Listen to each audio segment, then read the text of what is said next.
So, wash out, wash out, wash in, wash out. Yan.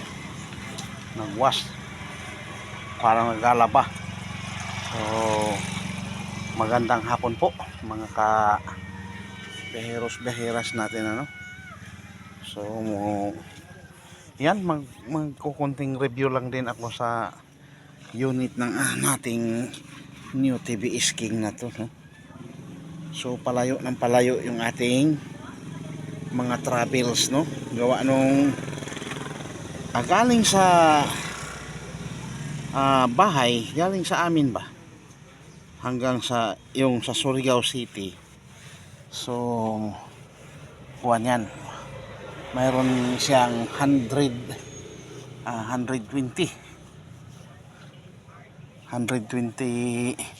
kilometers yan ang kanyang kilometrahe, no?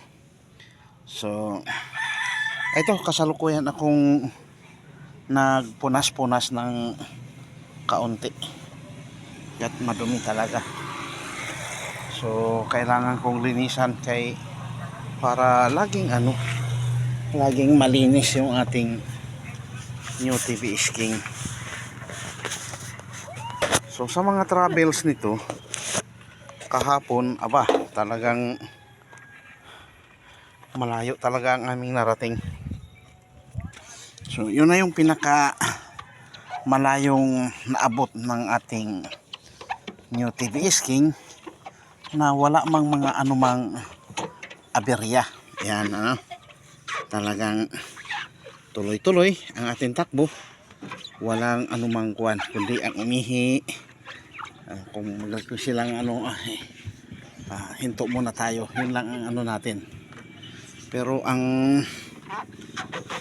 sa makina o anuman ang kanyang kuwan, ako'y masasabi ko talagang sulit itong new TVS King na deluxe, no? Oh, yan. So, kasalukuyan ko siyang pinupunasan kay talagang may mga madumi, mga tilamsik ito na kuwan. Masagwa tingnan pagka hindi natin nilinis yung ating sasakyan.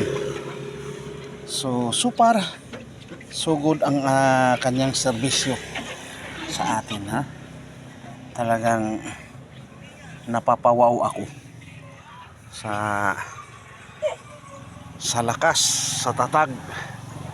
Kahit diretsuhan ang kanyang andar ng makina, tuloy-tuloy talaga ang ating pananakbo.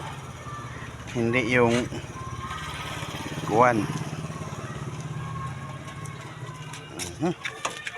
So, ayon sa aking obserbasyon, maganda rin ang performance talaga ni new TVS King. Sa akin lang, ha. Kasi siyempre baka sabihin kuwan, sa akin lang, sa aking obserbasyon lang. Kaya siyempre akong mag-drive na rin. So, yan, nilinis muna natin habang kuwan.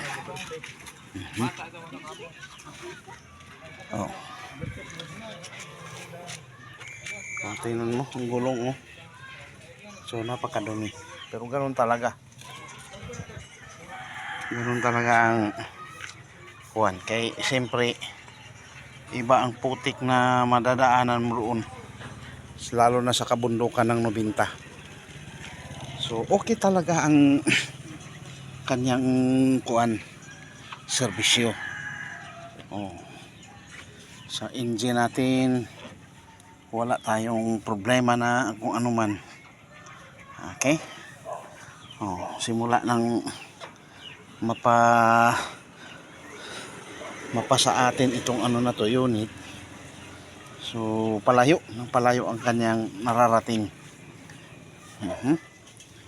So tinakbo namin yung simula dito sa lugar na kung saan kami ay galing ano. So 3 hours. 3 hours ang ating na-consume na oras. So umalis kami talaga ng alas 5 ng madaling araw. So ang counting alas 6, alas 7.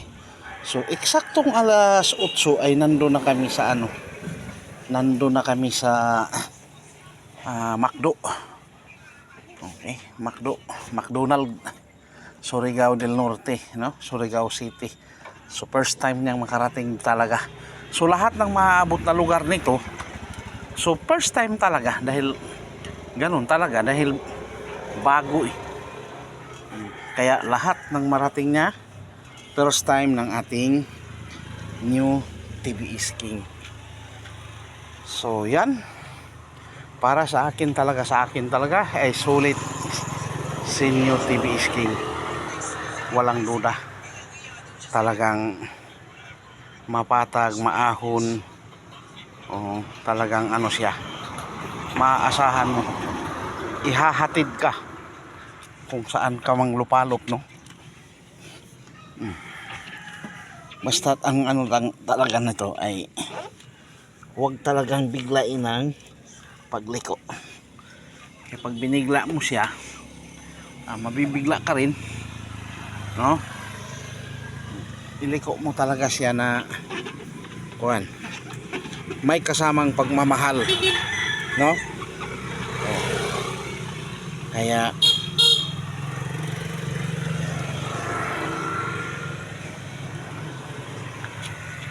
sulit para sa akin, sulit ang serbisyo ni TVS King. So walang pangamba,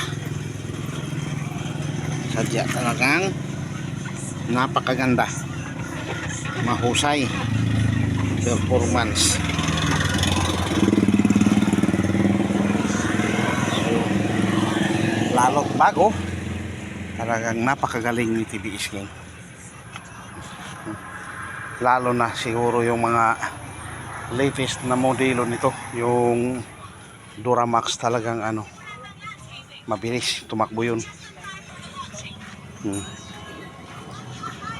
Lalo na yun, dito pa lang ako'y nasusulitan na, no?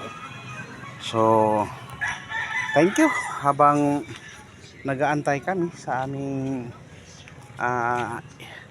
madre di pamilya, padre di pamilya ang lalaki ay. Nandito kami sa lugar ng Kantilan, naghihilot. So tingnan ko lang kung